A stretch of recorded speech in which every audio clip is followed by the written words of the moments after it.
Bonjour, bonsoir la famille Mbotenano Biscanas Bozali. J'espère que tout le monde a bien, que tout a bien en Zambé Azo Bakila. Merci à nouveau abonné, na souhaité nous la bienvenue dans cette chaîne Nabiso. Merci na visiter, merci na abonné nyoso ya kala. Ticket nzambe na lola amona bino na bolingo pe volonté na mino bozana yango ya koya kotala belema na biso. Alors na ko profiter muke na occasion oyo pona kosenga bolimbisi abandeko oyo déjà bamona video oyo na kati ya chaîne na biso ezali ba caprice ya YouTube ezwaki un peu problème na YouTube yangwana esengela ki ete to bandela yango. Alors bolimbisi na bato oyo déjà bamona video oyo eza ba caprice ya YouTube. Voilà, vidéo na biso ya lelo ezali recette ya malangwa ya kotumba na makala. Merci na bino nyonso tolanda video. Alors bandeko awa toza na malangwa na biso déjà na longola ki ba salite ya kati mais na linga juste na lakisa bino koma na sokolaka yango pona kolongola bazei. Voilà, na sokolaka mbisi na ngai na vinaigre na mongwa. Alors soko za na vinaigre te okoko sala citron, soko za na citron te okoko sala vinaigre et ça la vinaigre na citron et ça la kaka musala moko.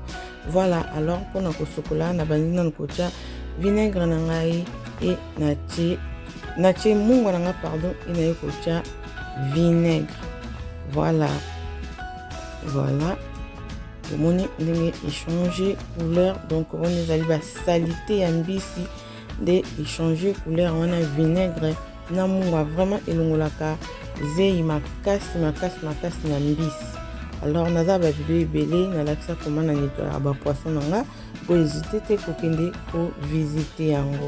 Voilà, toujours continuer toujours pour nettoyer poisson na biso bandeko. Il faut qu'on nettoyer poisson bien parce que poisson ils a vraiment na zei mingi bato belé balinga kolia ba poisson na bandako batite parce que bakimaka zei ba yebite ndenge nini ba sokoli yango.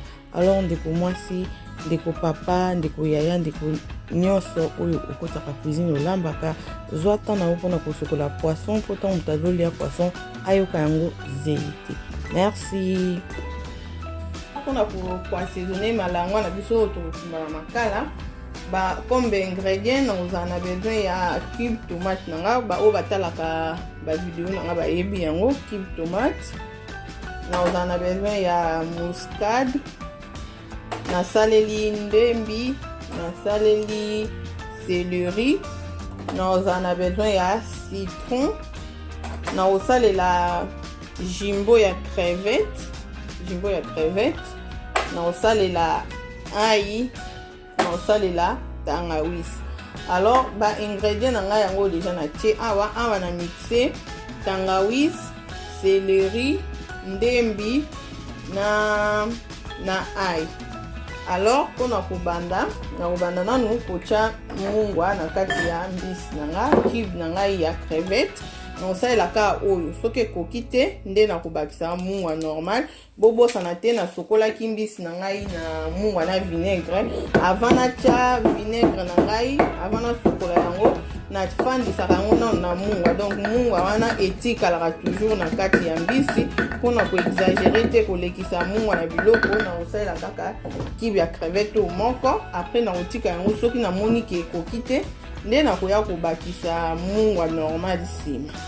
Alors na tie na pandi yango na liboka na tie nanu boye po tosalaka attention na biloko na bamungwa bandeko bato bakoma na baproblème ya basanté batension et tout. Ntango ozotya biloko mungwa tosala attention otyaka nanu boye na tie. Après sikoyo awa na kosala na besoin ya jus nanga parce que nalingi kotya biloko nyonso te po erno ketumba mbisi na ngai libanda na makala nalingi te mbisi na ngai ezika. Alors na kosalela jus naza na besoin ya jus na besoin ya jus kaka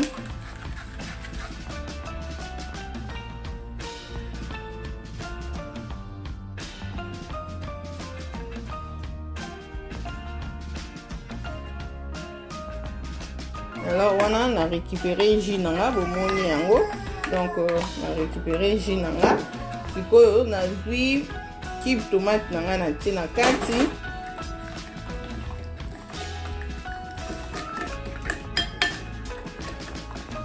Na mélanger.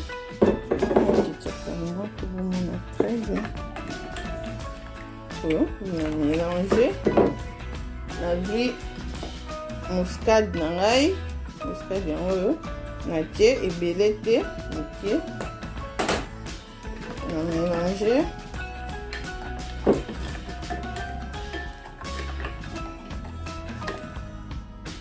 Na ozasko moi ndambu ya jus ya citron na ngai na otia na kati mingi te parce que déjà na sokolaki mbisi na nga na vinaigre, donc eza nango na zei te mpo na sokolaki yango déjà très bien na vinaigre. Nazwi juste jus ya citron mokie na tie na kati na mélanger. Nazwi huile na ngai ebele te, huile oyo eza mpona epermettre yo ntango ozotumba mbisi na yo ezika te. Nazwi ndambo ya huile na ngai na tie na mélanger yango. Na mélanger bomoni ndenge ebimi. Sikoyo nazozwa yango na tia na kati ya malangwa na ngai.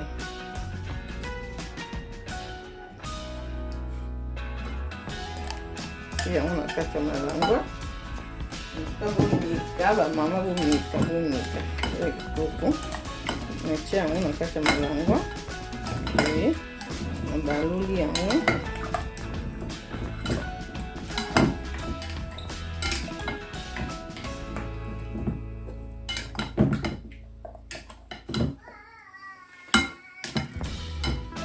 Nakota ti na kati ya banzela. Nakota mitubu. Ok. Nakota ici épice nanga très bien. Oh. Donc kanga malangwa nanga na boutique ngo se reposer ata 1 heure du temps. Boye pe bandeko soko oza na on attend. Okoki koassaisonner yango na butu. Oassaisonner yango na butu otiki yango ntina ntongo après otumbi yango. Mais soko oza na temps te 1 heure à 2 heures eza nango mpe enough. Alors bandeko tokutani totiki mbisi na biso ese reposer tokutana ntango tokotumba yango. Merci beaucoup bandeko. Nasi vraiment bomona ndenge epesi aspect. En tout cas bandeko bomeka bozala desi te. Alors totiki yango ekota assaisonnement bien tokutani ntango tokotumba yango. Merci. Oui bandeko tozongi wana totikaki malangwa na biso epema po ekota assaisonnement bien. Tolobaki tokotika yango mpona 1 heure du temps, mais natiki yango pendant 3 heures du temps parce que na bandaki kosala makambo mosusu efandi vraiment na assaisonnement pendant 3 heures du temps. Je crois vraiment assaisonnement nanga ekoti très bien na kati ya mbisi na biso. Sikoyo tokomi mpe mpona kotumba yango. Awa na etumbeli nanga natiaki déjà huile nanga na kati ya mbisi, mais na kopakola lisusu boye na etumbeli kaka mpona esalaki mbisi nanga ekangama te. Ntango nazotumba yango ekangama te mpona ntango na kolongola yango epanzana te.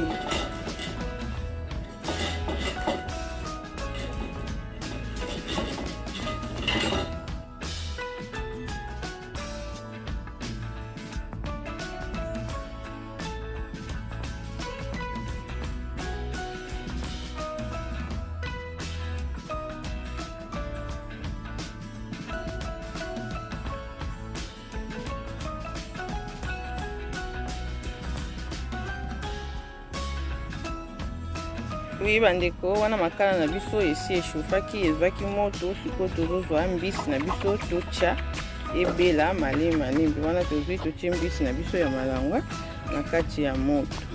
Merci beaucoup bandeko.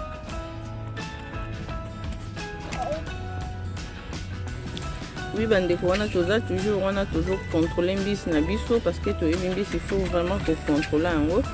Tozo contrôler nasi bomoni vraiment ndenge ezobela tala kitoko makasi. Ezobela bien malembe. Malangwa ezala mwa musuni faut kotikela yango temps ebela bien. Omona kitoko makasi. kitoko makasi vraiment. Donc toza toujours wana.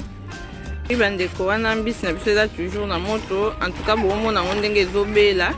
Ebela très bien tozo balola tozo chaboye parce que ba côté nyonso mipanzi nyonso il faut ebela.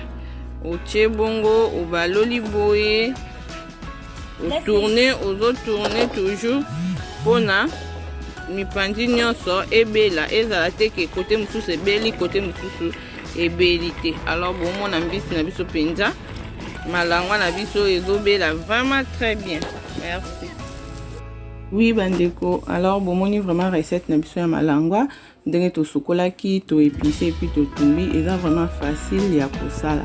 Alors bandeko soko sepeli na recette na biso ozanga te ko s'abonner, ozanga te ko partager, ozanga pe te ko aimer. Alors surtout bandeko soki o s'abonner na kati chaîne ko bossa na cloche de notification parce que c'est très important. Soko zo bossa na cloche de notification ko bandoza na difficulté ya kozwa bilema na biso tango ezokota. Merci na bino nyonso tikete nzambe na lola amona bino tokutana mbala ya sima bandeko. Bye.